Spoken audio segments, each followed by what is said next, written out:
मजा मारायला नाही. दिवसभराच्या कामातून थकून 5 मिनिटं मोबाईल हातात घेतला तर बिघडलं कुठे हो? जास्त बोलू नकोस ना तर थोबड फोडून ठेवीन. थांबा. कोण तुम्ही? छत्रपती शासन म्हणजे छत्रपती शिवरायांचे आणि जिजाऊ महासाहेबांचे मावळे आहोत आम्ही. खुद्द शिवरायांनी आता महिला मुक्ती चळवळ हाती घेतली आहे. मा जिजाऊ यांनी ठरवलं आहे की यापुढे या देशात एकाही महिलेवर अन्याय अत्याचार होणार नाही. नको नको जा तुम्ही.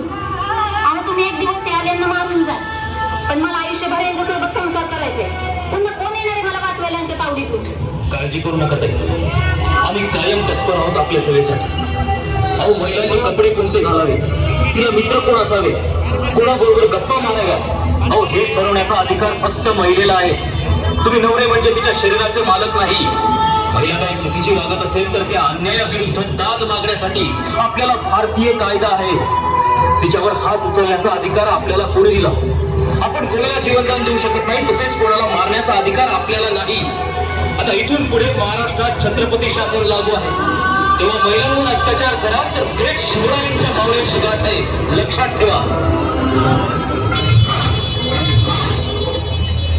रायबा, आपल्या स्वराज्य स्थापनेनंतर या महाराष्ट्र राज्याची काय ही अवस्था?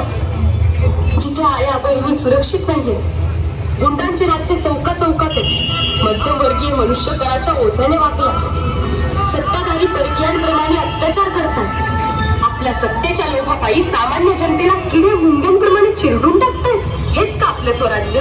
यासाठी केला होता अभ्यास? मासाहेब, आपण नुसतं हुकूम करा, आत्ता खांदोळी करतो एकेकाची. अन्याय, अत्याचार, अहंकार, सत्ता या विकृत मानवी प्रवृत्ती त्या प्रत्येक काळात अस्तित्वात होत्या आणि यापुढेही राहतील.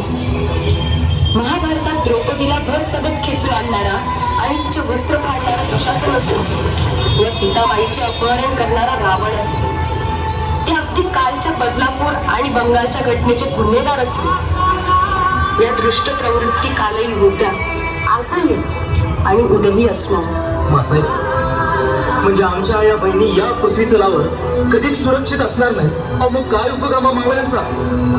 आजवर सगळ्या चळवळी झाल्या, अनेक युद्ध झाली, पण महिलांच्या बाजूने कधी लढा उभारला गेलाच नाही. काहीतरी केलं पाहिजे मासाहेब. खरं आहे बा, युद्धात अन्याय अत्याचार होतो तो पहिली महिलांवरच. परकी आक्रमण झाली तरी त्याच्या पहिल्या बळी महिलाच ठरतात. पण समाज समाज म्हणतो, पण त्या समाजातही अनेक छुपे रावण आहेत. हे आजही महिलांना त्रास देतात, अत्याचार करतात. मासाहेब, अहो राजाच्या पाटलानं बदमल केला म्हणून आपल्या राजांनी त्यांचा हातपाय छाटून त्याला चौडून घेतला.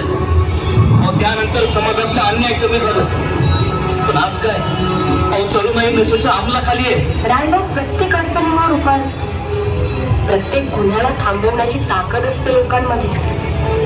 जनतेत जागृती निर्माण करणं गरजेचं आहे आणि यावर उपाय एकच, छत्रपती शासन, गुन्हेगाराला कडक शासन आणि तेही त्वरित. हाच महाराज